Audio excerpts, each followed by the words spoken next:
Live. Huh. There we go. Yeah. So welcome in everybody to the live stream. It's a little bit different today. If you're coming from the DLF side, I know that we usually do Fridays with Addison and stuff like that, but this is the first week where we're doing something new. We're kicking off a new show that we're going to be doing every single Friday for the regular season, like in season and stuff. So I have with me John Paulson, one of the most, if not the most accurate redraft rankers of all time from the 4for4 side. So, John, it's a pleasure to have you joining this show, doing this with me, doing this AMA style stuff. So I'm so excited that you're here joining us. Thank you for that introduction, Addison. I have admired your work from afar. This is our first time, I think, on a podcast together or stream together that I can remember. So I'm excited. I've got my iced coffee. I was on the Mind of Mansion podcast earlier this week, and one of the commenters said I sounded like I was giving Ben Stein energy. So I'm gonna try to be a little more energetic, a little more vocal as we proceed through this next hour of Q&A. Cool. Yeah, very cool. So one bit of news at the very top before we dive into questions and stuff. So we're doing this today. It's 2:30 Eastern time when we've gone live. But starting next week, we will go back to the noon Eastern time time slot for this to start. So there's just a little scheduling conflict for today. But going forward, starting next week, all the way through the regular season, John and I will be going live at noon Eastern time. So back to, if you're from the DLF side, that's what time I go live. So back to regularly scheduled programming at that point. So just want to start that off at the top. But we already had people were in here mad early. D Money set that alarm. He's going to make this live. So hopefully he's in here now. That was at 7 a.m. when he commented that. So Jay Lizard said he's looking forward to this one. Again, that was at 10:30 a.m. The M Baggy. John is a loyal member of the DLF community. And he'll probably act as a mod in here, but he's one of the people who was thrown off by the 2:30 start. Back to noon next week. Yeah, I had just a little inside baseball on that. I had a Reddit chat that I wasn't able to change or wasn't going to change. So that's why we did move back. I wasn't going to say anything, John. I wasn't going to blame you for it, but it's fine. I'll take the hit. So first question in here, man, I do not like the way that this question looks at all. How do I change this? Block. Bubble. There we go. That's the way I like it. AJ, last week we were talking about buying Jonathan Taylor low in a Dynasty league. We landed on a potential offer of Breece Hall in a second for Jonathan Taylor in a first. So that's where the first part of this comes from. But then he said that he's about to trade Antonio Gibson, Roschon Johnson, and a late second round pick for Jonathan Taylor instead of that Breece Hall trade, which I think that's just phenomenal. That's way better than the other one. You're not giving up Breece. You're adding Jonathan Taylor to Breece. And he says he also has Bijan Robinson and Jahmyr Gibbs. Oh my goodness. John, I know you're not a Dynasty guy, but Bijan, Breece, Gibbs, and Jonathan Taylor. Jonathan Taylor's your RB4, RB3. Whew. Yeah, I mean, I think, dynasty-wise, Taylor will be fine eventually. I just think this we don't know what's going on this first half of this season. Like he needs to play some games to get his contract to expire with the Colts. Mm-hmm. So he's encouraged to do that. Otherwise, he's got to come back and his contract's just paused. But he's got the first 4 weeks out. We don't know what's going on with the ankle, if that's even a real injury or not. There was some sort of back injury that was happening earlier. Taylor is definitely an unknown at this point. I don't, from a redraft standpoint, I would kind of value him as like an eighth round pick just for this year. But certainly you're buying low if you're, able to secure him for the long term. Yeah. Gibson, Roschon in a second. That's buy low for sure. That's way better than giving up Breece. Absolutely. Joe's in the chat. Joe's down it. Joe is a DLF YouTube member, by the way. So be more like Joe. And subscribe to be a member on the DLF side for extra bonus content. 4for4 also has a membership as well. I think you guys throw a little bit of content back there, but I know that you guys also do priority comments in any live streams that you guys do. Whenever you go live with Daigle or any other people that do live streams on the 4for4 side, there's also that over there. So become a channel member on both sides. Cold Fusion's also in the chat, also a channel member. What else we got here? Question. Yam Baggy loves the show. He's an actual expansion team from 3 years ago. He started with crumbs of the crumbs for his team, and he's worked his way up to what he's got going on in this roster below in a 12-team, 1-quarterback start 11 PPR league. Kyler Murray, Anthony Richardson, Aaron Rodgers, Gibbs, and a bunch of trash at running back. Amon-Ra, Waddle, Higgins, Jordan Addison, Zay Flowers, Dalton Schultz, and Dulcich and Njoku at tight end. He's still got a couple thirds, all his 2025 picks. Is he close to competing? Does that look like a redraft team that you would want right there, John? Yeah, I see blocks of names, and I'm trying to sort out what the hell's going on. Well, there's a quarterback should be okay. In one quarterback, yeah, it should be. Yeah, good. One quarterback should be okay. Richardson and Rodgers will get you through this year. Richardson he's got a lot of upside. I don't know how that Colts team is probably going to run a ton. I heard some rumors that Shane Steichen is just only watching college offenses, run heavy college offenses to get ideas for how to run his offense with Richardson. They'll probably do that and then take some deep shots because he is a good deep ball thrower. Gibbs with trash. Okay. The wide receivers look good. I think, long term, Rondale is probably going to get a bump here next year when he gets a quarterback. Mm-hmm. Yeah, look pretty good. Tight end's a little shaky, but Schultz should get you through this year, and Dulcich has some upside. I don't know how big a role he's going to play for the Broncos. It just seems like he might be a 60% snap guy this year. And Njoku works as well. Yeah. I definitely think that you have the ability to compete if everything kind of goes right. Maybe Anthony Richardson does break out. He's a top 10 quarterback. Obviously, your wide receivers are phenomenal. If Gibbs breaks out, maybe he's a RB1 this year. If he kind of does his thing, figuring out how your RB2 situation and your tight ends, if things kind of go right there, you could end up being a contender this year. I think you are more than likely a playoff team, maybe on the fringe. I wouldn't do anything, since this is a dynasty team, I wouldn't do anything rash if you start out well and give up Jordan Addison for Keenan Allen or something like that. Because again, building around dynasty and all that stuff. So I think you've definitely built out well for the future, but there's also a possibility that you do well and make a run this year. So I think you're definitely in the right direction. This is a great way to build out from an expansion team. Yeah, those are 5 really young, talented receivers. Those first 5 receivers. And Rondo. First 6. Yeah. Here's a question for you, John. What are the inputs that go into 4for4 seasonal and weekly rankings? Well, it's a little different beast between the season, the draft rankings, and the weekly rankings. I'll start with the weekly rankings. It's very dependent on what's happened prior to the week. So, if we're in week 4, we're looking at averages for the team week 1 through 3. Plug them into a set of equations that I update every 2 or 3 years. And our system gives us a baseline stat projection for every team for all the different stats. And then I go through every Monday and Tuesday and kind of divvy up all those stats to the different players on the team. We call those the distributions based on what they've done to season, and then also what they've done historically. So if somebody's really going off first 3 weeks of the season, I probably would ratchet them down to closer to their career averages in case this is just a hot run. So that's the weekly rankings, and then I kind of go through all those and just make sure they all make sense and kind of reflect who I would start and who I would sit in pretty much every start sit decision to try to make them solid, consistent rankings. And then I would say for the draft, it's a similar process, except I don't have a set of equations that I use to generate the team stats. I go about it in a different way, looking at each quarterback and each offensive coordinator, their play pace, their run pass splits, that kind of stuff. And then I come up with the team projections at a team level.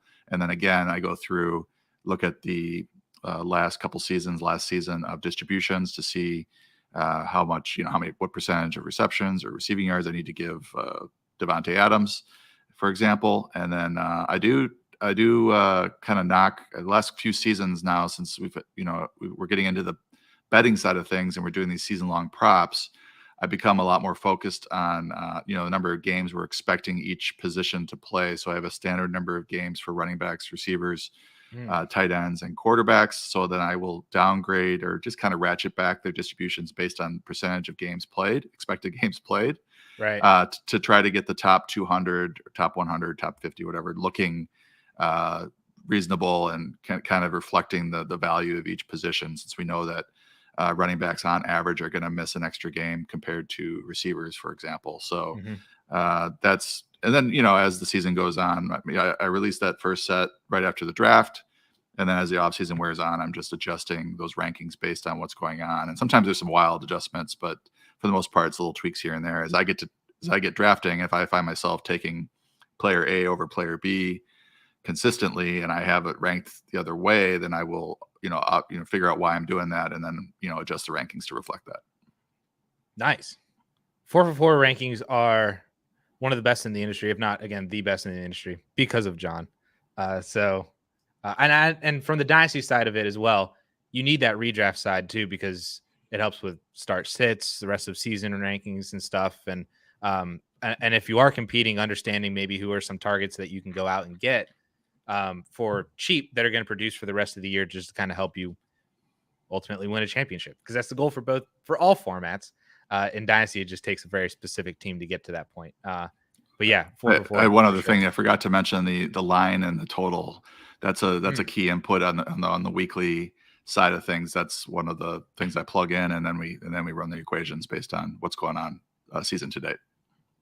Nice. So we got a super chat down here, Samson, with a $2 super chat. Thank you so much. So for any super chat that gets thrown out there, we will basically, I won't say we will automatically drop what we're doing, but that is going to be the very next question. So if you guys are impatient with the way that we've been running through your comments or questions or anything like that, a super chat will automatically move that question up to the top of the list. And we thank you for your support as well. So Samson, thank you for the $2 super chat. He's asking, who is your favorite sneaky last round target?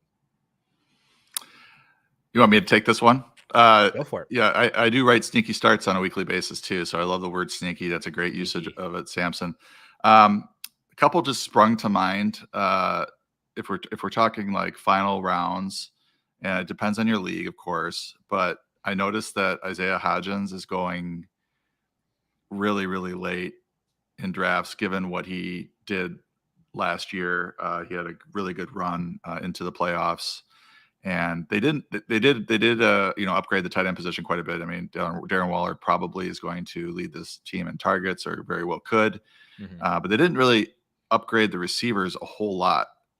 So I think Hodgins' playing time, I guess he's had a good camp as well. His playing time seems safe. So he's going to be one of these guys playing 89% of the snaps.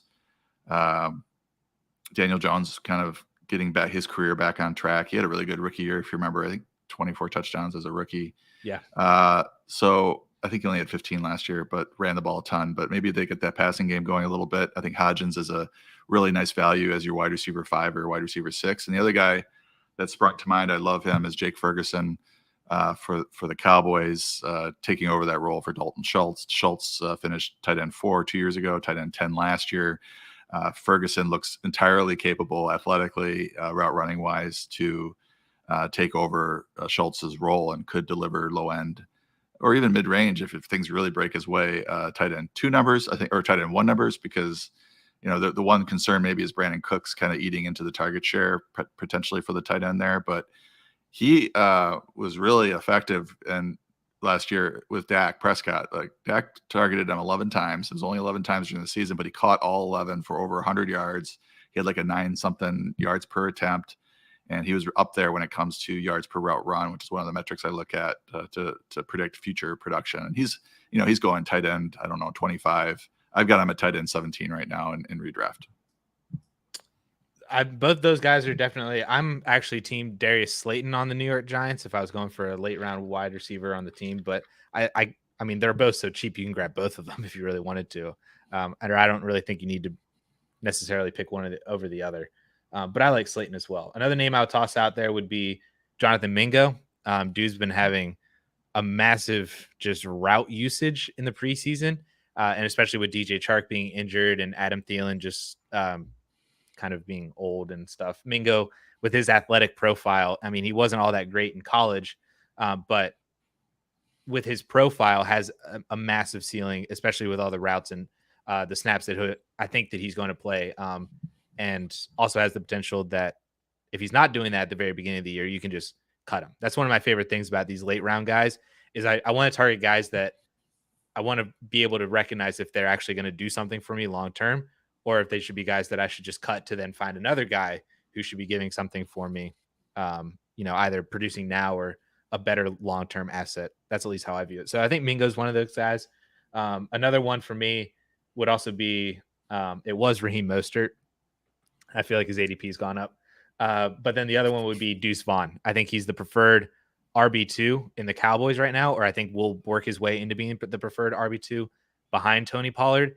And if he gets anything remotely close to what Pollard had last year as the RB1B to Zeke's RB1A, Pollard moving into the 1A slot and Deuce Vaughn moving into the 1B or the 2, I think there's going to be more than enough volume there in that backfield for two very relevant running backs. And I think Deuce Vaughn has that ability to be really good in a limited workload on a week-to-week basis. But thank you, Samson, for the super chat and the question. We'll move back up in here. Where was I at? Monty loves the Ben Stein energy. There we go. Deesh, 2 QB league, pick 5 on average, 2.5 quarterbacks go in the first 2 rounds. Grab Tyreek and Bijan, then get wide receiver running back in the second, or get Josh Allen with the first pick. Redraft, it looks like. Yeah, I don't know how everybody, like there's 2 quarterback super flex experts out there. I have started playing more and more last few years, and I don't like playing QB chicken at all. So I like to grab a stud early, and then I might sort out QB2 by committee later. There's some guys I like that you can get very late, like Sam Howell. But I like to have a stud at least, and then perhaps I grab another guy in the first 4 rounds there. I think in Scott Fishbowl, I took Patrick Mahomes in the first, and then I got Daniel Jones in the 4th, and then I added Sam Howell in the 9th. And I like that crew because I've got some upside in my QB3. So, these other positions, they tend to fall in super flex, and you can start, you can get some really good players in the 6th, 7th, 8th, 9th round because all these quarterbacks going in the first few rounds. So I don't freak out about missing out on a Tyreek Hill or a Bijan Robinson in the first round. Yep, I generally agree. I want to lock down, especially in a 2 quarterback league where you're forced to start 2 quarterbacks, not just the super flex redraft. If you're in a top 5 pick, I'm locking down my QB1 with one of the elite guys. If it's Josh Allen, if it's Mahomes, if it's Hurts, whoever it is, I want to lock that down. And then I agree. I think I would stream probably my QB2. I'd probably have a couple guys, like you said, Sam Howell, throw Jared Goff or Geno Smith or whoever the heck it is. If you have a couple of those guys, then you have options every single week as your QB2. And then you fill out the running backs and wide receivers after you took the elite quarterback in the first 5 picks. So I think that's the same way I'd approach it. Jay Lizard is in here. He's going wild. He's got a bunch of questions for us. Let's see what we've got. Jay Lizard is a frequent commenter on my tweet threads and all that. So excellent. Love Jay Liz. And he's a member as well. Excellent. So that's what that little icon is, by the way, next to people's names. I think you guys can see like logos on the chat, but we can't see it in StreamYard. So come on, StreamYard. But anyway, Jay Lizard, if someone has been drafting all month, should they try to use this last week to draft players that they haven't drafted much of so far? How would you approach going about that? This is just diversifying. It's fine. I don't force it if I really don't like a player. And, if I've got a choice between 2 players, I really like player A, I kind of like player B, I'm not going to force it. If I have a player A that I really like, and I have a player B that I like, but not quite as much, and I don't have any of them, then I might diversify in that scenario. What about you? I've been in trouble before of taking the same exact players in every single draft because I love, like, they end up being just my guys that I end up taking, and then my season becomes so dependent on the select few, like 5 or 6 guys that are on every single one of my rosters, and that can go either really well or really, really bad. I would say probably I would use it as a way to diversify more in the back end of my rosters, because that's where, you're shooting for upside with a large portion of the later rounds of your redraft league. So if I can diversify who my upside guys are, then I think that would just help my teams just in general, because then I have some sort of exposure to perhaps whoever this year's breakout wide receiver or tight end or running back is. I increase my odds of having that sort of guy, and not really messing up too much about how I'm getting my studs. Because at the end of the day, they're all kind of studs. There's a reason why they're all drafted up there. Sure, there's some landmines and pitfalls for sure, but I feel like those are just kind of more generally known that you can avoid. And if you avoid them, draft a bunch of studs, then just take different shots on upside guys at the end of it. And then hopefully you hit it. So yeah. Let's see. John's in here. So we're going to move over to the Dynasty side of it for this question. He gave Derek Carr, Kadarius Toney, Curtis Samuel, and KJ Osborne, and he got Desmond Ridder, Jahan Dotson, and Marvin Mims. That's just, John is just flexing at this point. That's phenomenal. To move, don't mind tearing down. If Carr's your QB3, you go from a QB3 that you're probably never starting to a QB3 that you're probably never starting outside of bye weeks. And then you just got who I think is going to have a phenomenal breakout season in Jahan Dotson, and Marvin Mims is looking like an excellent rookie profile that you want to have shares of. So any disagreement there? You love Jahan Dotson as well. I know you love Sam Howell, so obviously. Yeah, I'm really bullish on the Commanders' offense in general. I think a lot of people are sleeping on him, and it comes down to Howell, but it also comes down to these three receivers he has. I love Terry McLaurin despite this toe injury. Jahan Dotson, his season last year was, I think, is also being slept on from the redraft side. I don't think as much anymore. He's really climbed the ADP over the last couple of weeks with the toe injury, but through the first 4 weeks, he was the fantasy wide receiver 21. Then he had a hamstring injury, returned in week 10. He didn't get up to starter snaps until week 13. So he's got a few games there where he's sort of a part-time player and his numbers don't look as good. So that brings down his season averages. But after week 13, he rattled off 5 for 54 and a touchdown, 4 for 105 and a touchdown, 6 for 76 and a touchdown, 3 for 37 and 3 for 72. So when those limited games are sort of removed, he averaged 55 yards, 0.78 touchdowns, 12.1 fantasy points per game, half PPR. And now we actually have good quarterback play, we think. Like Howell looked really good in the preseason, so really capable. So I think the moon is within reach for Dotson, especially if McLaurin is limited at all in September. I'm hoping he's not, but even if he is, Dotson's a really, really solid wide receiver 2, real world wide receiver 2. And I think Mims, his value's really gone up with this Judy injury, although, there's some rumblings from Schefter. I don't know if you saw his, he was kind of spreading some rumors about Judy missing more time than what was suggested. He didn't go on IR. So that is a strong signal that the Broncos think he'll be available in September. And he is working off on the side field right now. Cecil Lammey thinks he'll miss. He's pretty plugged in beat writer over there for the Broncos, and he thinks he'll miss 2 games. So the issue with Mims or with rookie receivers is usually they can't get on the field for starter snaps in September. But Mims is gonna, with the Patrick injury, with the Judy injury, Mims is gonna start, the first 2 weeks, and if he delivers, then he, might see 70-80% of the snaps moving forward. So he's definitely moved up the rankings over the last few weeks. Yeah, he could be this year's Jahan Dotson. Yeah, like you said, Dotson started out well last year. Then his own injuries kind of derailed him. But if Mims starts out hot, it's probably a reason. He was the first player that Sean Payton took, in this new Broncos administration. So I'm sure that they want him to succeed. And if he does early on, there's probably going to be not a good reason to take him off the field for a majority of plays and stuff. So fantastic. And we're Penn State fans here. John and I are Penn State fans. So Jahan Dotson to the moon. Love to see it. Fantasy Football Ninja asks, someone dropped Kenneth Gainwell in his 12-team league. Should he drop Sam Laporta, Tank Dell, or Marvin Mims for him? Speaking of Mims. What do you think? I'd probably drop Tank for him. see what goes on with Laporta at the beginning of the season without Jameson Williams there. That was the name that jumped out to me too. Tank Dell does have upside. They are projecting Robert Woods to start still with Nico. And who's Mechie's coming back. Oh, Mechie's back, but they also signed what's his face, Noah Brown from Dallas. So I think they're projecting him to start still. I forgot. Dell's been flashing, but you might be able to get him back if you put him on the waiver wire. Gainwell might be in a 1-2 punch with Swift, and obviously we've got 2 injury-prone backs with Swift and Penny there, where you might have a week where Gainwell's the only healthy back, maybe with Boston Scott.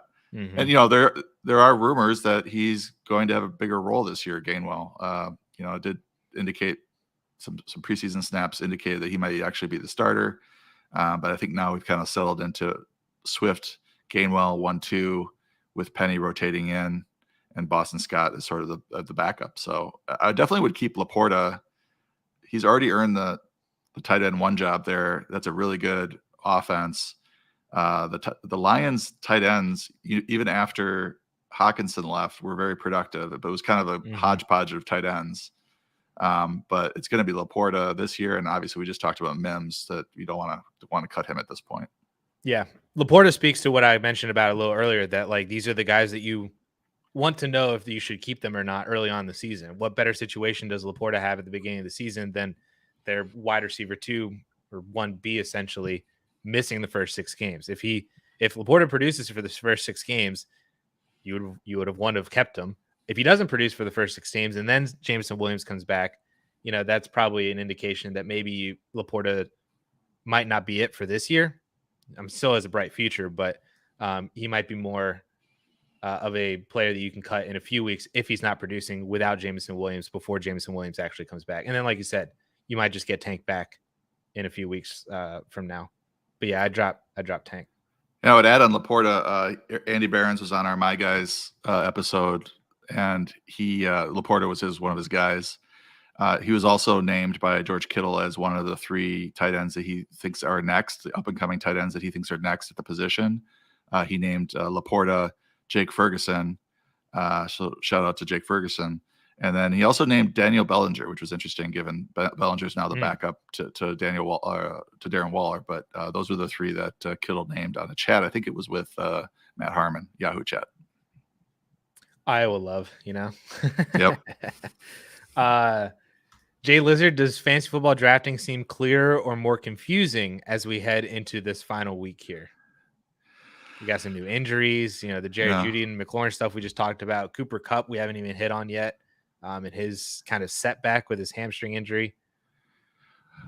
I mean, this is a double-edged sword, because a lot of things have been cleared up by playing time and job competition and camps. So we know a lot more than we did based on how teams are using these players in the preseason games and different reports that we get out of camp. On the other hand, this is why I published this final thoughts for the last draft weekend article, which I always touch on. It's up on 444 today. I always touch on the 4 or 5 storylines that are like late breaking, because these are the ones where we as a community haven't had enough time to digest. Where does Cooper Kupp go now that he's had a setback with his injury? Or where does Jonathan Taylor, where should he go now that he's on PUP and is going to miss the first 4 weeks of the season and still a Colt when he doesn't want to be? So I discussed sort of how I'm handling them and the way I think about each of those situations for readers, so that they might not have a chance to consume 10 different articles about something prior to their draft tonight. Right. They can at least see my take on it and see why I'm ranking them where I'm ranking them. So yeah, I think things have gotten a little bit more clear, but there's still confusing parts of it. Speaking of confusing, I mean, we touched on a little bit about Cooper Kupp, but this is something that kind of comes into it a little bit. If you're someone who has the 8th pick in your draft tonight or this weekend, who are you looking to draft at that pick? Obviously, all the top wide receivers are gone. Christian McCaffrey and Eckler probably gone. Kelsey's probably gone as well too. So at the 108, you're staring down potentially Bijan Robinson, Nick Chubb, Saquon Barkley, Tony Pollard. Cooper Kupp now has been falling because of his hamstring injury news and the setback and stuff. I think I saw, I forget if it was Connor Allen posted it on Twitter that he did an underdog and he saw Cooper Kupp go at 109 this morning. But he's fallen at least to the back half of the first for sure, if not even into the second. But you're drafting at the 108. Who is your guy that you're targeting there? Yeah, I think with Kupp, he dropped to wide receiver 11 for me. It's just this close to the season now, setback with the same injury that he's had, his age. He's going to have to miss week 1 at least, and probably 2 to 3 games for this hamstring to get healthy. And I don't even know if it's going to be fully healthy by October. Well, that's what McVay's quote literally said. There's a difference between return to play and return to performance. And our own Jeff Mueller, right, commented about that as well. Just chance of re-injury. He moved him down to that similar level. I talked with him yesterday about it in Slack. Like, I don't feel comfortable. He still has such great production when he's healthy, but when will he be healthy? But this is the question. This is a question about the 108. I wouldn't even consider him there. So I'd be going with Chubb or Pollard, or one of the receivers that we have ranked ahead of Kupp if you want to go receiver early, or even Travis Kelce. But I would be avoiding Kupp unless you can really get a screaming deal on him. Yeah, I agree. So of the running backs, let's say that you're staring down Bijan, Nick Chubb, Tony Pollard. Are you taking Bijan at the 108? Or are you taking a wide receiver? You have other maybe wide receivers going ahead of him, like Diggs or AJ full Brown PPR. Yeah. Well, in full PPR, I've got Chubb. I actually have Chubb ahead Robinson in all formats. Okay. So, I'm in the minority there. But, it's an Arthur Smith issue. We know what's going on with Chubb. Like, he's a rock solid pick, one of the best pure runners in the league, likely to have an enhanced role as a receiver. His running back coach was talking about having a 1,000-yard rushing, 1,000-yard receiving season, which is completely ridiculous.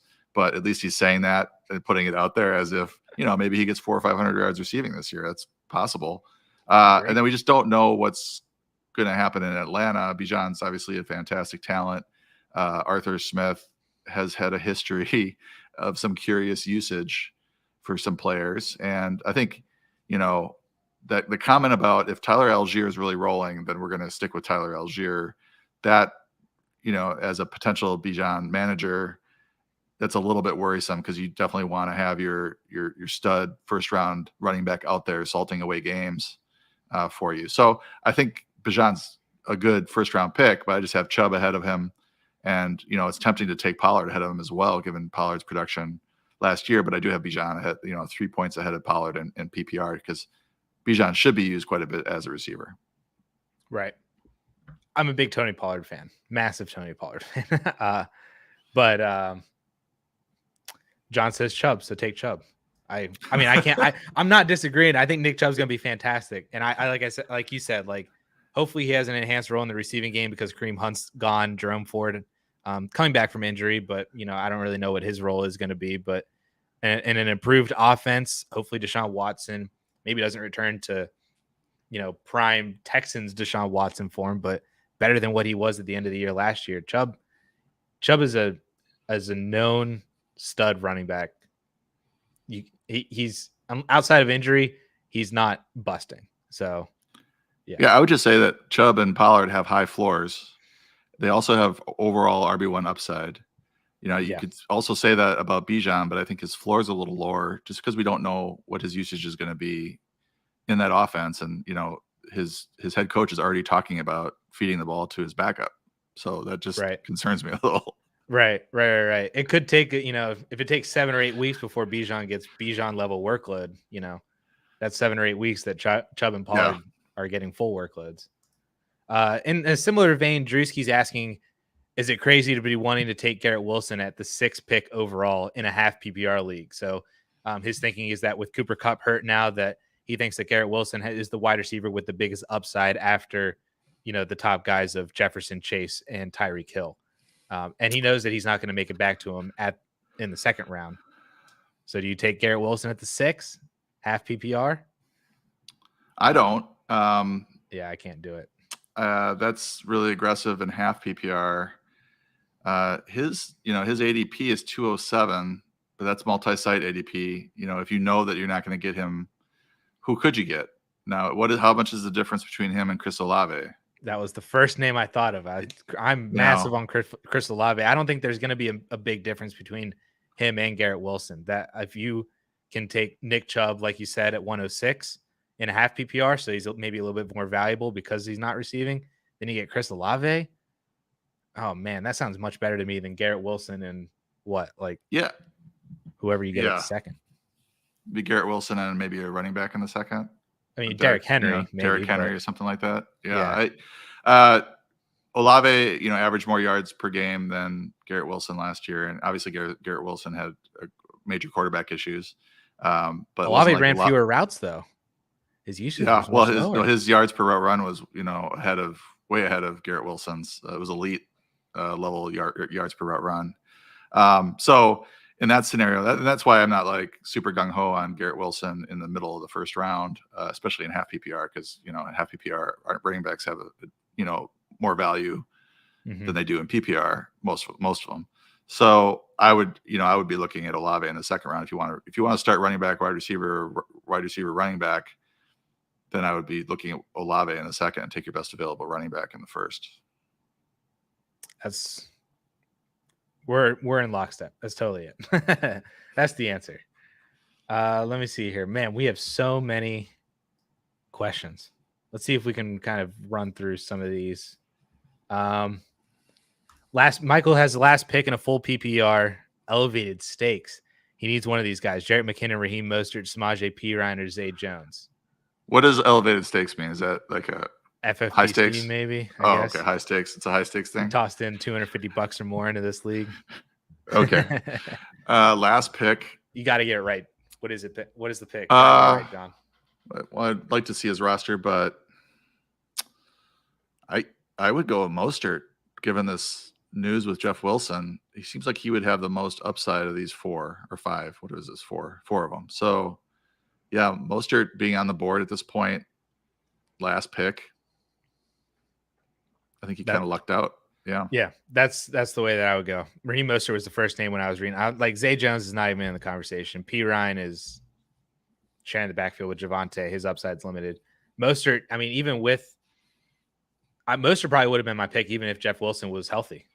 Not let alone the fact that he's on IR now, probably maybe even out for the entire season. Well, on that, I saw I was very curious about Mike McDaniel's comments about that.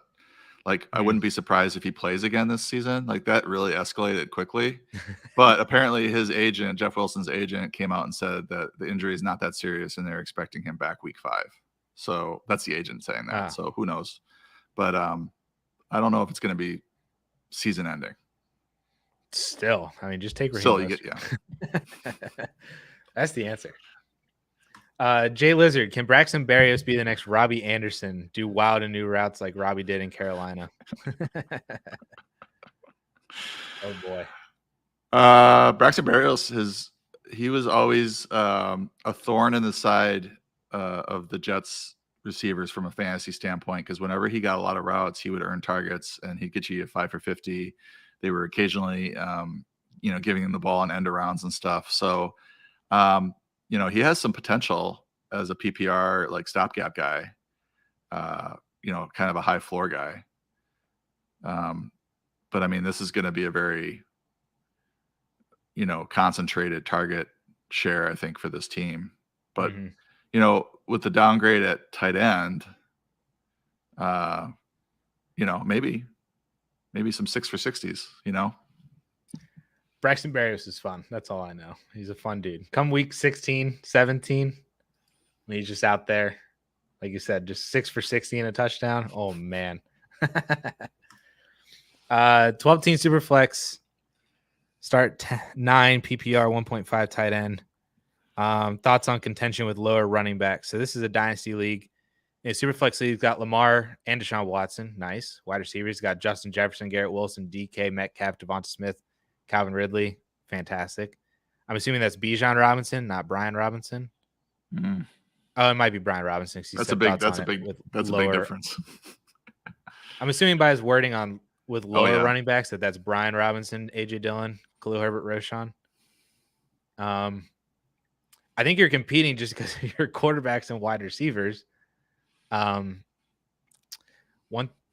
starting 9. 1, 2, 3, 4, 5, 6, 7, 8. One of your wide receivers is superfluous, unless they're all flex, and then you're starting Ridley over your RB2. But I'm assuming if you have to start 2 RBs, one of your wide receivers is going to be on the bench, probably Ridley. So maybe you explore Ridley and Brian Robinson for a better running back. I think you're competing, but I'm not selling like a first for a running back. Can you sell James Conner? Buy James Conner for a second, or buy James? No, I'm trying to think of other cheap running backs who aren't going to cost you a first, but they're going to produce this year. You already have Brian Robinson. Charbonnet probably cost you a first because he was the first this year. David Montgomery. Monty's a good one. Yep, there we go. Monty for a second, James Conner for a second. Maybe Akers.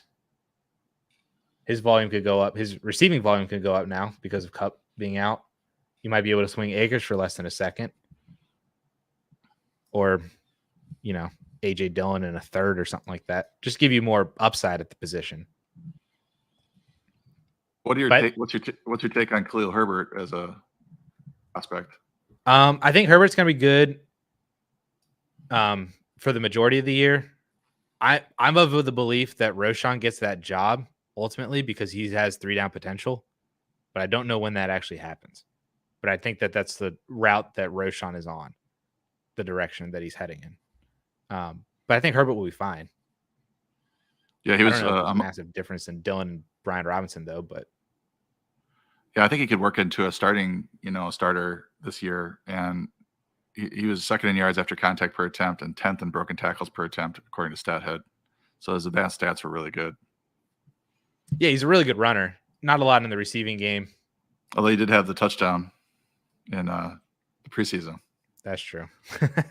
And his pass blocking got, everybody says he's terrible. And I went over to the PFF grades and he's just like middle of the pack. So if he's working on it, I think he can improve in that area. Hopefully. Roschon getting the third down work. I think Roschon just inherently is just a better blocker, and he's getting third down work already in the preseason. So, and I think it's just only a matter of time before Roschon does enough that way, where he also shows that he's a good 2-down runner, that eventually they just want a 3-down complete guy. And Roschon takes over. Roschon becomes David Montgomery, and Khalil Herbert stays in his role that he had with DeMont. I think that's the trajectory. But again, that could take 15, 16 weeks to get there. 2024. Doesn't matter. Cameron, another Dynasty, is competing in a 12-team Superflex start 10. He traded away Mims, Bigsby, and a first for DK, Javonte, Jake Ferguson, and a third. Thoughts? Have another 24 first still. Yeah, you won for sure. Gain DK. This feels like a buy low on DK and Javonte. Like turning a 24 first and Marvin Mims into DK, and then Bigsby in a second into Javonte, and then you just got a free Jake Ferguson and a free third. Yeah, give me the DK side on this for sure. Team DK. Are you Team DK this year? He's coming back. I'm a Lockett guy. I've always been a Lockett guy. Sure. He's due for some touchdown regression. He could have a monster year. Just seems like Geno and Lockett are much more in lockstep than Geno and DK. But he did see, I think, 8.4 targets compared to 7.4 when they both played for Lockett. When they both played, it's just that Lockett was so much more productive on his targets. So it's to be seen. I mean, he definitely looks the part, and he had really horrible touchdown luck. So. The third round's a little steep for me, but he's obviously a dude. Right. Yeah, for sure. Michael said, by the way, this is a high stakes. It was a $3,000 buy-in, and you pay $15 for all your waiver wire ads. Oh, yeah. That's why you pick up Raheem Mostert, so then you don't got to pick him up off of waivers and spend $15 more. I love it. Sheesh. Where are we at? Another dynasty. Najee and Debo for Drake London, Antonio Gibson in a mid first in a 1 quarterback league. I'll take London Gibson in the first. Insulated value. I don't like Debo. Do you like Debo? Debo, the one thing we know is that he was the top target with Brock Purdy when all three, Debo, Ayuk, and Kittle were all healthy. His rushing took a little bit of a dip when CMC came over. I don't find myself drafting him. I don't really like those receivers in the 3rd round, so I'm usually going another direction. Maybe 4th round for him. But in the 4th, I think I'd be okay with it if I just wanted to draft a receiver just to draft a receiver. He just, he gets kind of dinged up, and but I do think he is the focal point of that passing game when he's healthy. He's certainly the most consistent of the three. I think Ayuk is the best route runner, and Kittle's obviously a monster. But they just seem to, when Debo is healthy, to scheme him touches, so that gives him a high floor. Yeah, I just don't like him. I don't know why. I don't know why. He breaks tackle. He's a fun guy to watch. He breaks tackles like crazy. I think I'll take London and the first, though. I'll take London over Najee, and I'll just take the first just to have the first. That's how I feel about that.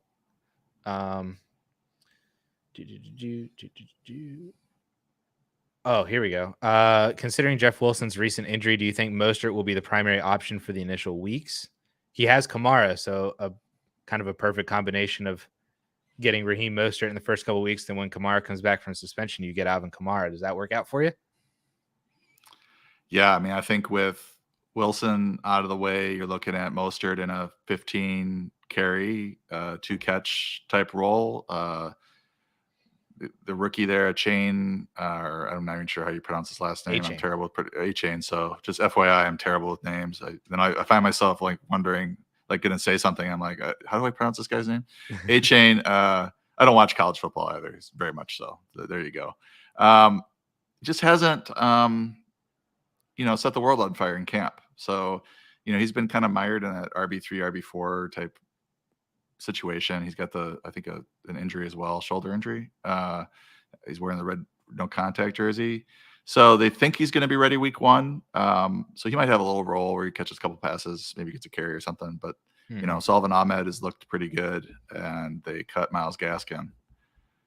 They have another rookie there too. So, but I think it'll be Mostert. It was Mostert last year before Wilson came over, and he was seeing double-digit carries pretty consistently. So having Mostert plus Kamara is a nice combo. Yeah, I totally agree. I was, like I said, I was on Raheem Mostert before Jeff Wilson even got hurt, so I like it a lot. Perfect combination. Gavin's asking, with Ramondre's volume last year being an outlier for a typical Patriots workload, and Zeke averaging 65 targets per season now coming into the New England Patriots offense, how confident are you that Ramondre turns in an RB1 season? So, Mr. Projections, how does it feel with Ramondre now that Zeke is there, and how are you feeling about him for the 2023 season? I think the initial fear was that, okay, he's going to come in and take, all the goal line work. And then we saw Ramondre get a goal line carry in the preseason. So that doesn't seem like, I think that was a little bit overblown. I think Ramondre is better in the passing game than Ezekiel Elliott is at this point in his career. So agreed. The way I'm viewing Ramondre is, like, I didn't move him down. I might have moved him down a tad, and then I didn't feel comfortable with who I moved him below. And then watching what happened in the preseason, I have him at RB10. If he stays healthy, I think I'm pretty confident that he's going to be an RB1. There's definitely a little bit of a drop off with the next group of guys. I think Aaron Jones is in that mix, Joe Mixon, and then you get into some guys like Alexander Madison, where we're just not sure how good he is, but he's going to see the touches. We think he's good, but who knows? Or I think he's good. He's at least proven it on a short-term basis. Najee Harris kind of, might be losing some touches to Jaylen Warren. That's a little worrisome. Dameon Pierce, fantastic runner, but behind a terrible offensive line that's decimated with injuries already. So I like him as kind of not the tier break, but close to the tier break. And I'm pretty confident that I think the Ezekiel Elliott signing, as it turns out, was more about the backups there than about Ramondre, like trying to take any touches away from him. Because if you notice, all their backups are gone except for Ty Montgomery. I think they're all either been cut or traded, or maybe they're on the practice squad. But well, with the way that they've been running their team for the past couple of weeks, it seems like everybody's getting cut if you're not a starter, and you'll just be on their 100-man practice squad. So I think you just see Ramondre a lot, and then you get Ezekiel Elliott as a change of pace type guy. Yeah. I like Ramondre a lot. I was actually trying to use that as an opportunity to buy Ramondre in Dynasty if people were worried about Zeke. I mean, he averaged over 14 PPR points per game last year when Damian Harris was healthy, and then just really went off without Damian Harris when he was the lone back in that backfield. And 14 points per game last year is RB 10 to RB 14 or 15. That's like basically right where you have him right now anyway. So I think that he's going to do that. And I mean, he has the ability to be a 3-down guy. Like there's no like Jahmyr Gibbs, like size concerns or anything like that with his 3-down ability. Like he doesn't need a bruising running back. He is a bruising running back. He's like 220 something pounds. He just has the ability to also catch passes really well. So I think that he is, I mean, it's an outlier in terms of recent history with the Patriots, but I mean, when you look back in terms of like when they had Corey Dillon and all those other guys back in the Tom Brady prime and stuff, like I don't think Belichick's afraid of using one guy. And we saw it last year, and I think we'll see it again this year with Ramondre, and Zeke just fits in as a 30%er, 35%er.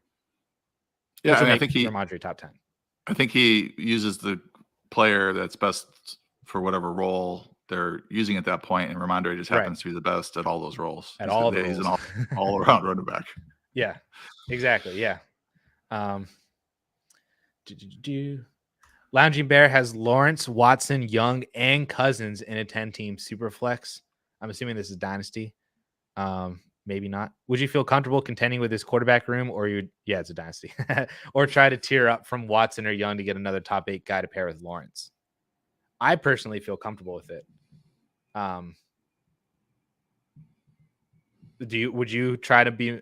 I know this is kind of a Dynasty mindset a little bit here too, but would you be trying to tier up to a better quarterback than Watson, Young, or Cousins? I'm not sure how objective I am. I've been low all offseason on Deshaun Watson. He's consensus QB9, and I don't get it given how he played last year. I mean, unless you're just going to forget how bad he was last year, ignore the reports from camp that the passing game just hasn't looked very good in camp. I know he had, a decent game in the preseason, had a long pass to Amari Cooper, I think, and, scrambled some. So we know he has top 5 talent, but has he sort of lost the magic? Right. I might be proven wrong, but I'm okay with that. There's just guys I'd rather have much later, like Geno Smith or Daniel Jones, rather than take the risk on Watson given his ADP. You've already got him on your roster, so it might be a situation where you see how he looks the first couple of weeks, and then that also can change his value for you. But right. You might be able to sit with Watson and Lawrence if he's playing at a top 10 level again. I'm worried about him. I'm hopeful that Watson can return to, again, maybe not prime Texans form, but to be a top 15 kind of guy. I'm pretty hopeful that he can do that, especially with the rushing floor that he's going to give you as well. We saw it in the first preseason game. He had like 3 scrambles on 5 or 6 dropbacks or something like that. So if he's going to be doing anything like that, where he's rushing 6, 7, 8, 9 times a game, that's just going to propel him automatically to be a back-end QB1. Not even mentioning the fact that the upside that he has with his arm, if he does get kind of back to form, will be great. But I think Kirk Cousins is a top 10 quarterback this year. So I think you have 2 top 10 guys in Lawrence and Cousins. I think you have a hopeful top 10 guy in Deshaun Watson, and you got Bryce Young, on his way up. It's probably going to be rough this year. maybe next year. But Bryce Young is going to be a future for you, and you already have other really great quarterbacks that I probably wouldn't be touching it all that much, unless you can move like Watson and Young and just go get like Herbert or Burrow or Hurts and just call it a day. That's probably the only thing that I would do. But if you're not getting that sort of stuff, like I wouldn't go up to like, I don't know, Fields or somebody like that. I want to aim a little bit higher if you're going to give up two of these guys. Yeah, and Cousins is like Mr. Baseline. Like he's like QB 11, QB 12 every year consistently. Oh. And this defense is going to be terrible. So a lot of shootouts. He's got a great receiving core. They just locked up Hawkinson. He's got Addison and obviously Justin Jefferson. So yeah, he's going to give you those low end QB1 numbers every year, pretty much. Love to see it. Lounging Bear again. How are you projecting the Breece Hall Dalvin Cook split this season? We just got news that the Jets see Breece Hall still as their RB1, but Dalvin Cook, I think a few days before that, we heard about how Dalvin Cook's role was growing in this offense or something. It's all a lot coming out of New York, but how do you view this split for 2023? Yeah, I mean, I think initially looking at the signing, it's, it smelled of Aaron Rodgers, like, oh yeah, let's go get this guy, played against him in the NFC North. Dalvin's efficiency is dropping or has dropped. So I think he's probably best suited at this point for a kind of a backup rotational role. And I think the Jets maybe looked at their running back room. They had some talent there, and they got rid of Zonovan Knight. I don't know if they re-signed him to the practice squad, but Michael Carter's not bad. They got that rookie whose name I can't pronounce. Izzy. Really fast. I just call him Izzy. So, I think the smells of we're all in type of a move. Like we're all in for the Super Bowl. Let's get some depth in the backfield. And we don't know exactly how Breece Hall is going to look in September with, coming off the ACL. And I just thought it was funny that once the signing happened, Breece Hall was practicing all of a sudden, and Dalvin Cook was, still on preseason pup with the shoulder injury, which has been his kind of bugaboo injury that I'm always afraid to draft Dalvin Cook, because just one hit on that shoulder, he might be done for the year. He's had so many problems with it over the years, but he's survived a few seasons here and there, even though he, was questionable with the shoulder injury that did tweak that shoulder. So, I think at the end of the day, if they're both healthy and Breece Hall is fully recovered, you're looking at like a 60-40, 65-35 type split between the two. And Cook is in in that sort of role, could be really effective as a second running back. I think maybe in September, depending on how things are looking with Hall, it might be more, closer to 50-50. And, Cook could even lead the backfield in touches if they just want to protect Hall. Because again, this is a team that thinks they're going to go win a Super Bowl. They want to have Breece Hall ready for the playoffs.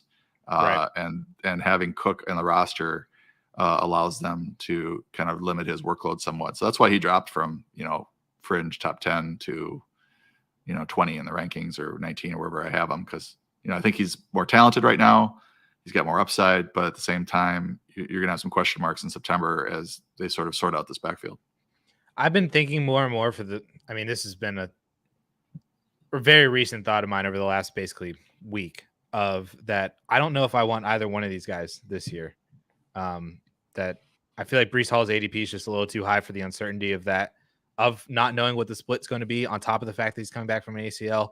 Dalvin Cook, uncertainty there in terms of, can he stay healthy? What is his role when Breece Hall is also healthy? I feel like I just don't want either one of them for 2023, and their schedule is also really hard. Like their schedule is pretty rough. I know that, like you said, like they think they're going to the Super Bowl, but I wouldn't be surprised if they're third in this division. So like it might be really rough and annoying if you have either one of these two guys this year. But that's just, I've been thinking of that for the past few days. Jay Lizard hit us with a $3 super chat. So thank you for the super sticker. I'm sorry. I don't know what the sticker was. I hope it looks cool in the chat. But we can't see it, unfortunately. But thank you for the support for the super sticker. But we do have another super chat over here. Brandon, in a half PPR, he got offered Cup and Mixon for Jacobs and Mike Williams. So how do you feel about that deal in a half PPR league? This is Dynasty, or I think we're just redraft. Probably just redraft. I'm just going to assume from a redraft standpoint. Okay. Because Cup season is just kind of Jacobs and Mike Williams. So you're getting a downgrade at receiver, but it might turn out to be okay. And then you're getting an upgrade, I think, at running back. It seems fairly even. It just all depends on when Cup returns. And if you are like, I just tell my readers that if you're risk adverse and you don't want the headache, then to avoid situations like Cooper Kupp. And it could really pay off for you if he's back week 2 or week 3 and looking like himself. But it just smells bad. It's like, this close to the season for him to have a quote unquote setback and his age, it's not good vibes around it. So you're going to get yourself 2 starters. You may regret it, but Jacobs, I think, is, it's like superhero Joe Mixon. They're both volume guys, but Jacobs is more productive, more efficient, has RB1 overall upside. Mixon's kind of a grinder at this point, and they don't like him on third downs. So how do you feel about it? I think I'm on the Jacobs side, like in redraft or dynasty. Redraft, like you just said, like if Kupp misses half the year or more because of this hamstring injury, then that's, and that's just a waste of having Cooper Kupp on your roster. Like you could just have Mike Williams in a souped up, hypercharged Chargers offense with Kellen Moore now, who could give you wide receiver 3, wide receiver 2, wide receiver 1 spike weeks and just be a nice producer for you. Josh Jacobs is a better version of Joe Mixon, like you said. I do think that he just is a top 10 guy very easily. Mixon probably is a top 10 guy, but I think there's a little bit more doubt there with Chase Brown or with Chris Evans or whoever comes up behind him. And like you said, they don't like him on third down. Jacobs has been growing his receiving workload for the past 3 years. So I think from a 2023 standpoint, I'd take Jacobs and Mike Williams. Now in Dynasty, I think I'd still take Josh Jacobs because I think that this injury really affects Cooper Kupp's value. Obviously, like Dynasty people hate Joe Mixon. Like he's like the RB 20 in Dynasty, which I don't necessarily disagree with, but if that's going to continue to drop probably as he gets older. Kupp's going to continue to drop as he gets older. Jacobs might just be the best dynasty asset in this whole entire trade. And then you get at least some production out of Mike Williams if you are competing. I'm assuming if you're competing, if you're making this kind of trade in dynasty. So I think in either format, I'm taking Josh Jacobs. So yeah. All right. We're just a couple minutes past 3:30. I know you have kind of a hard stop at 3:30. So I think I will continue to go for a little bit longer. All right, Addison. It's been great. Good luck with the rest of this chat. There's quite a few questions, right? There are quite a few questions in here. Yes. You can always refer to my rankings if that's so whenever a question comes up that I don't want to answer, I'll just be like, you know what? Just go over to Paulson's rankings. And we'll see you. Well, I'll drop out. We'll see you next week at noon, right? Eastern? Next Friday, noon Eastern time. Yep. It's been fun. Thanks for all the questions and the super chats and everything. And we'll see you next week. See you, John. Nice. All right. So I'll stay on for a little bit longer. I'll try to go probably till about 4. So I'm sorry for all you 4 for 4 redraft people. I do know redraft, not as well as Paulson. I just saw a bunch of people just leave. So I'm going to go through and I'm going to try to just power through all these questions. I'll try to answer them as quickly as I can to get through as many as I possibly can. Let me come back up here to where I was.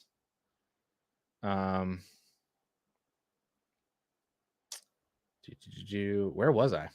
Oh, here, Drewski. What's the earliest that y'all would draft JT in a half PPR redraft? This would have been a really good question for Paulson. But like you said, you can refer to his rankings. But for me, the earliest that I'm taking Jonathan Taylor, I'm probably not touching him until about the 4th or 5th round, to be completely honest with you. His underdog ADP is the 4th round right now. And he's going ahead still of guys like Najee Harris and Breece Hall and Aaron Jones, Kenneth Walker.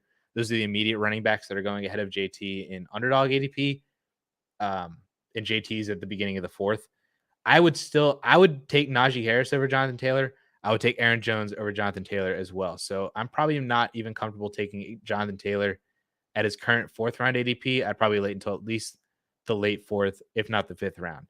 I would take JT over guys like DeAndre Hopkins and Brandon Ayuk and Drake London and Mike Williams at the wide receiver position. Those are all guys going around him, not at the running back position. I'd probably take a quarterback before him. Both Justins are in that range, and Joe Burrow.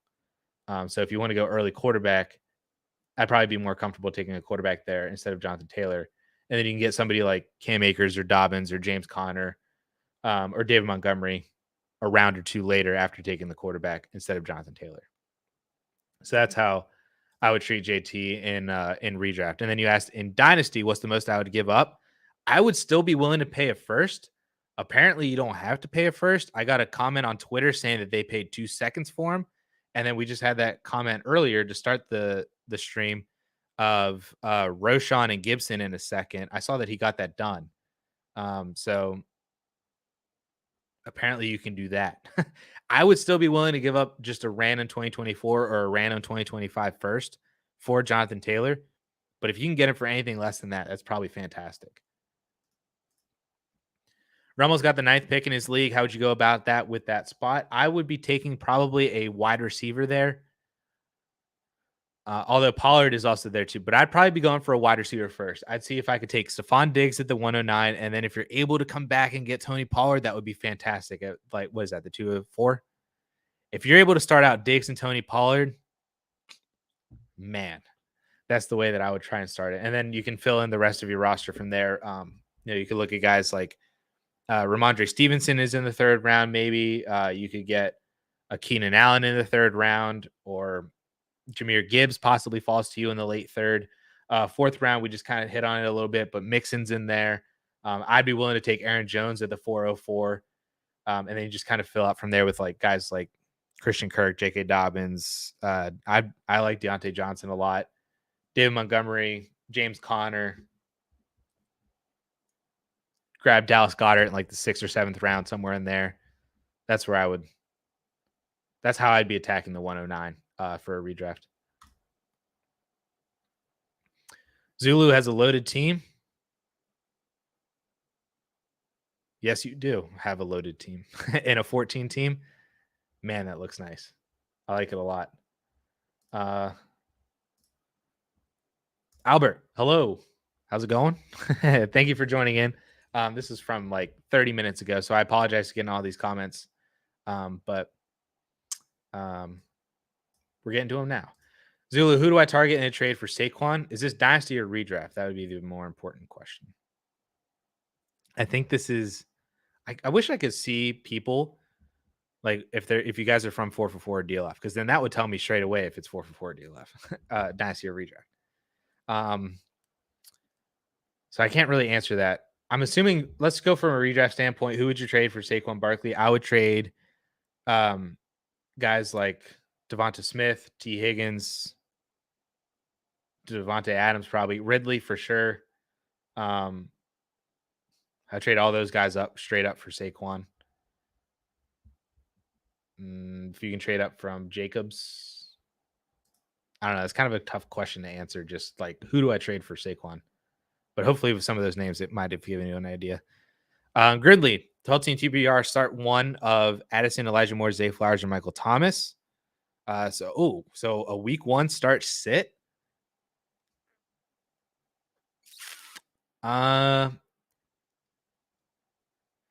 This might be an unpopular opinion, but I probably start Michael Thomas week 1 and then see how the rookies and Elijah Moore fare. I don't think I could go right into week 1 with a rookie in my starting lineup. Although it's in your flex, it's not too bad, but I would probably play Michael Thomas first. He's healthy. If Michael Thomas is healthy more than often than you're playing him. So should Dan trade away Godwin for Pierce or Akers in a 10-team Superflex? He's a contender, and JT and Brees are worrisome. I really don't want to. I'd ideally like to not trade away Godwin for either one of them. Like, I'd take Godwin over both in Dynasty. So, no, I would not trade away Godwin for either one. If you have a different wide receiver or string together a couple seconds for Akers, or go and target a different running back that's a little bit cheaper, maybe James Conner's a little bit cheaper, Antonio Gibson, David Montgomery, James Cook, all these guys could potentially be cheaper in Dynasty and don't cost you Chris Godwin. Or if you're able to trade Godwin for Akers and a second, I think I would do that. Akers in a 2025 first, I'd 100% do that. Probably doesn't get done, but more ideas. Let's see. Trade Deuce Vaughn for a 24th third. I'd probably keep Vaughn over a third. It makes sense. And from a process standpoint, 100% makes a lot of sense to trade away the Vaughn for just a third.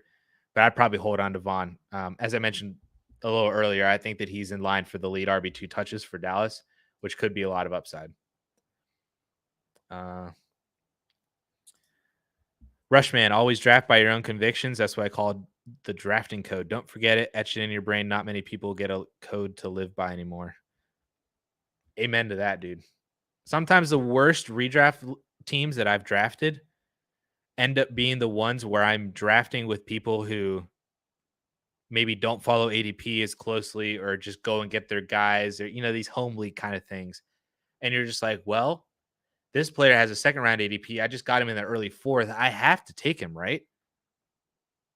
Probably might be a reason why he's falling. Why, all that other stuff. So sometimes those are the worst teams that I end up drafting, are the teams where I draft more so for value because these players are falling, but maybe there's a reason why they fall.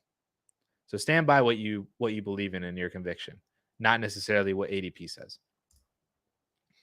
Daniel, in a 10-man PPR, are you prioritizing the onesie position higher, or are you jamming running back and wide receiver for depth?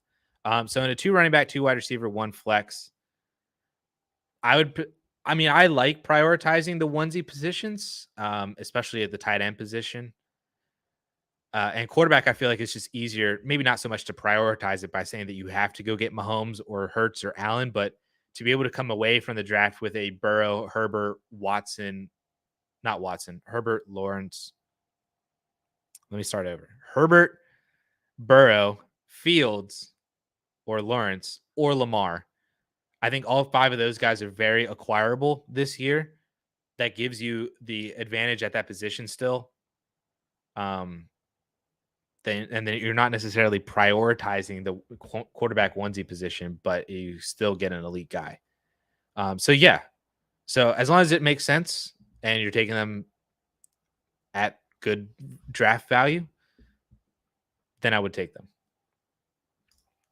Wonder what year Kyler can squirm out of that contract without losing any signing bonus. I think he still wants to play baseball. I think he still wants to play football, but there's probably a point to that where he still wants to play baseball, but he went to football and stuck with football because he was the higher drafted pick and you make more money immediately. I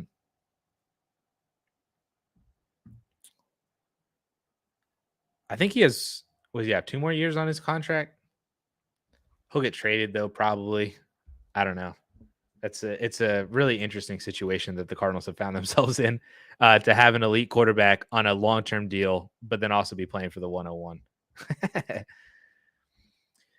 Camden, how do you feel about the recent CMC news? Kyle Shanahan mentioning that they're going to manage Christian McCaffrey's workload. Honestly, I felt like they were managing his workload last year. Elijah Mitchell, if you look at Elijah Mitchell's stats, when he returned from injury after they traded for CMC, like Elijah Mitchell had kind of annoying volume if you're a Christian McCaffrey believer. Like his first game back, he had 18 carries in week 10 against the Chargers. That was the same week that Christian McCaffrey had 14 carries and 4 receptions. Like they basically had a 50-50 split for the touch share the first week that Elijah Mitchell came back from injury last year. Then week 11, he had 9 carries. Week 12, he had 7 and 2 receptions. If you look in the playoffs and the NFC semifinals against Dallas, Elijah Mitchell had 14 carries in that game as well too. And again, Christian McCaffrey had 10 carries and 8 receptions, so 18 touches. So I feel like they already were managing his workload last year. and he was fantastic because he's Christian McCaffrey. So it doesn't necessarily scare me away from taking him as like the RB1 overall in your drafts or anything like that, or not having him as a top 5 pick. But I do think that that just helps further solidify the fact that you should probably be taking Justin Jefferson, Tyreek Hill, and Jamar Chase over Christian McCaffrey in fantasy drafts this year. But I'm not really worried about the whole management thing. I felt like they were doing that last year. Deuce Vaughn at the 302 or too high? Was eyeing Bigsby or Chase Brown, but I think Bigsby will be gone. If you get either one of those two guys at the 302, if they're both still there, I would take either one of them over Deuce Vaughn. 302 probably still is a little bit high for Vaughn. You're passing up some other good options there in terms of like at the wide receiver position or at tight end. Like I'd still take Luke Musgrave over Deuce Vaughn. Wide receivers might still be, I don't know how, if like I've seen Jane Reed and Marvin Mims still there at the 302. I take both those guys over Deuce Vaughn. I feel like 302 is a little bit too high for Deuce. I feel like there's somebody else that I would take there. Meow Meow, 12 team PPR, keeper league, pick 101. Mahomes, Lawrence, Hurts, all those guys are kept. You're keeping Devonta Smith. Who do you pick at the 1? So Jefferson, Chase. I would take Christian McCaffrey. Right? Because is Tyreek gone? Tyreek is not gone. So I would take Tyreek. Tyreek's not kept. Take Tyreek. Would you rather have Tank or Bateman at the bottom of your roster? Tank. Give me Tank Bigsby. Lyrically Outspoken got a trade to give up Jonathan Taylor for James Cook. Oh my goodness. In Dynasty, no. I'm keeping Jonathan Taylor over James Cook in Dynasty. In redraft, oh my goodness. I think I hold on to Jonathan Taylor in redraft, but boy, is that close. Like, I mean, I probably don't need much on top of James Cook to move away. Like, if you give me like a Marvin Mims level player or I don't know, Sky Moore or Gainwell or Van Jefferson now, I don't know. It feels like it wouldn't take much to just add on top of James Cook for me to move off of Jonathan Taylor. But I still take JT over Cook straight up for 2023. JJ owner is intrigued by a Cup plus Kirk offer. He's trying to compete, but he has Rashee Rice as a starter, but said it isn't quite enough.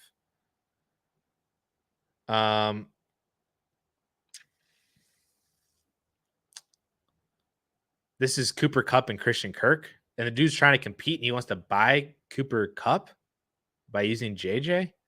Offer a first. Throw another first in there.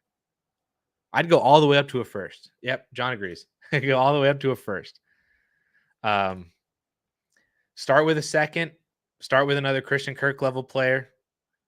Build your way up. Just say, you know what? Cooper Kupp, Christian Kirk, and a first-round pick for Justin Jefferson. I think you'll get it. And I would do that. I'd buy JJ for that. What wide receivers would you consider the bottom of being startable wide receiver 3s? Great question. So naturally, there's only going to be like 12 wide receiver 3s, right? But I would consider the bottom of that barrel would be guys like Brandon Cooks, Elijah Moore, Michael Thomas, Gabe Davis, Hollywood Brown. Would all probably be at the bottom of that barrel. You could even potentially throw in, that's probably reaching a little bit too much. I was going to throw in guys like Sky Moore, Romeo Dobbs. Juju, I think, is a wide receiver 3, oddly enough. So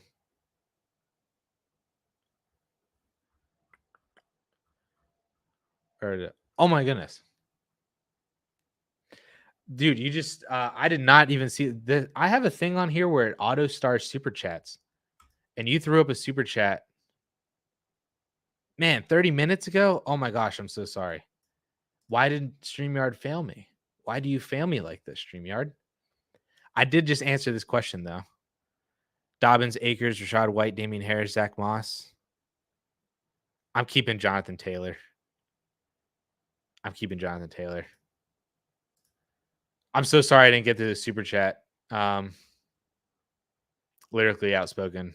It did not. It literally, like, there's a section over here where auto star super chats, not in there. I see the other two. I see the super sticker. Don't see this in here. I don't know why. I'm sorry. I just started now. But I did just answer your question though too. It just happened by happenstance, by circumstance. I'm sorry. Sorry I missed you. Let me see. Where are we at? 10-team half PPR bench is Breece, Richardson, Damian Harris, Warren, Flowers, Addison. Do you drop one of those for the upside of Roshan? No.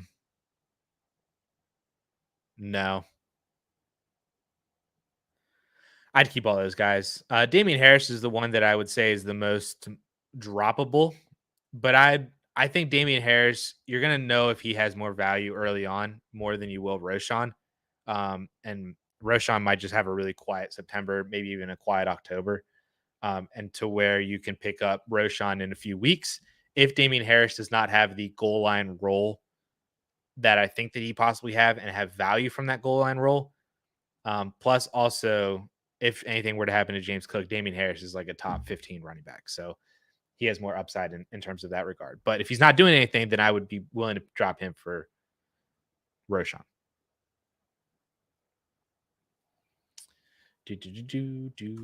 Christian, 10-team, 2 quarterback, standard scoring, half PPR, half pick number 2. Is quarterback mandatory there at 2, or is CMC a real option?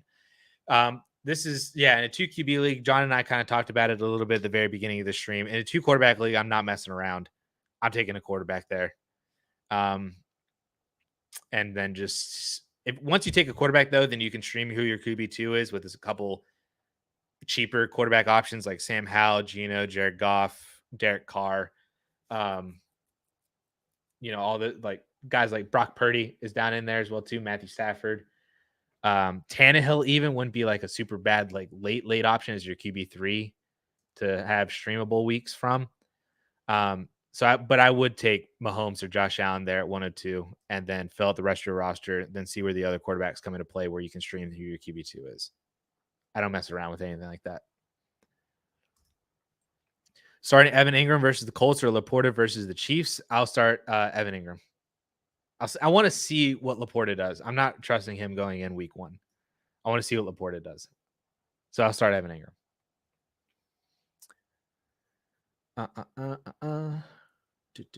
Mark Andrews, Mustang. Well, win by. Sorry, I just now getting to your comment. Mustang. Anyway, Mark Andrews on the trading block, just my startup. I ranked my team probably top 3 with Ingram at tight end. Should I use my 24 first? I would trade 24 first for Mark Andrews. You can drop that down in the Discord too. We can see if we can work something out. But yeah, or if throwing Ingram in there reduces the fact that you have to pay a first, like if you can do Ingram and some other bench player that you have that's kind of rides the line of a first for Mark Andrews, then I would do that. So then you don't have to pay the first. You keep your first. But yeah, at the end of the day, I would definitely pay a first. Wouldn't just be a 24 first, just been going along with not using it first.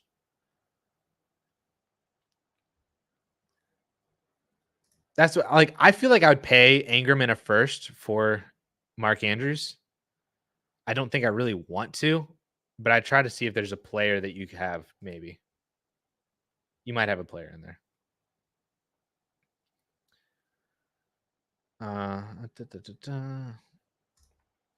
Joe got offered Sutton and a 4th for Jayden Reed. I'm keeping Jayden Reed. I don't want Cortland Sutton. No, I'm keeping Jayden Reed. Would you trade Breece Hall for Keenan Allen? Yes. Redraft, yes. Dynasty, no.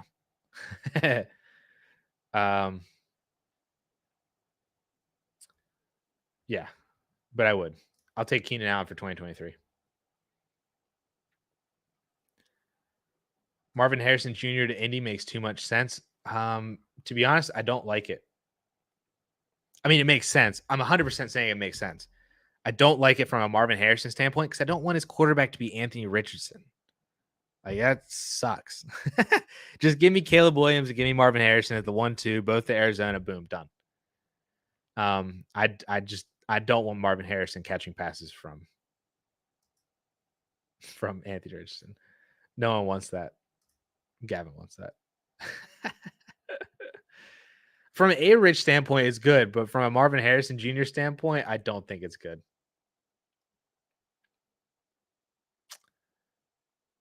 Yeah, my dude, I'm so sorry. StreamYard completely failed me on that, but I gotta do better at seeing these super chats as they come in.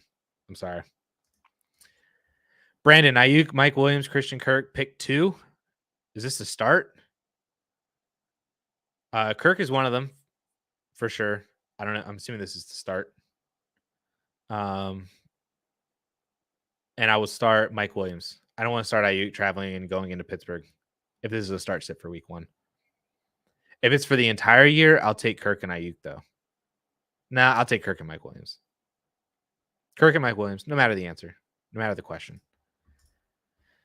Dan, what frames are those? Are the jerseys on your side wall?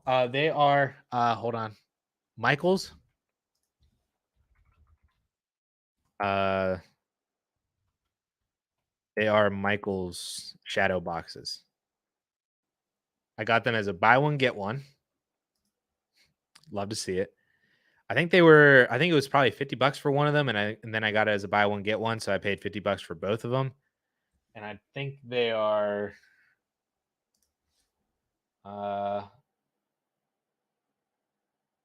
16 by 20, maybe.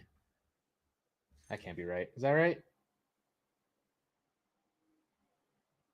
No. I don't know what size they are. I'm trying to look them up on Michael's, but I don't know what size they are. But they're from Michael's. So if you go to Michael's, that's where I got them from.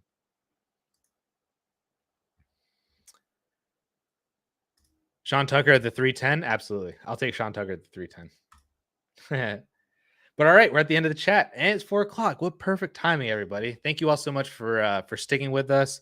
John, we have a Penn State game tomorrow. I saw a TikTok where this dude said he was a Mountaineer guy, and he said that West Virginia is going to come in and roll through Penn State. And I think I laughed for a solid 5 minutes, bookmarked the TikTok so that I can go back to it and comment on it after Penn State blows them out by like 3 touchdowns. But I'm excited. Drew Aller season, Nick Singleton. Whew. Oh my goodness, it's going to be so much fun. But yeah, Alan, have a safe weekend. This is perfect timing. Terrible at outros. If you're watching on the 444 side, you will get used to this if you continue to watch. I'm horrible at ending the stream. But basically, Cold Fusion, thanks for the chat. Thank you for hanging out. To everybody else out there, thank you for hanging out. Thanks for sticking with us. Sticking through with it with me and John. Sticking with it at the end here where it's just me. Like I said at the very top, we will be doing this every single week. John and I will be on a stream together answering your questions at noon Eastern time. Next week, it will be at noon Eastern time. And from every other Friday then throughout the rest of the season, noon Eastern time. So that's how it's going to be moving forward. But appreciate you guys hanging out. Enjoy your long weekend. Enjoy your Labor Day weekend, guys. If you have anything going on, if you're seeing family, doing any barbecues, parties, friends, all that kind of stuff, enjoy the long weekend. And by this time next week, we will have a real football game already done, already in play. We'll be talking about week 1, start sits, all that awesome stuff. We're just less than a week away, guys. So exciting. So thank you all so much for hanging out. Have a great weekend, guys. We'll see y'all later.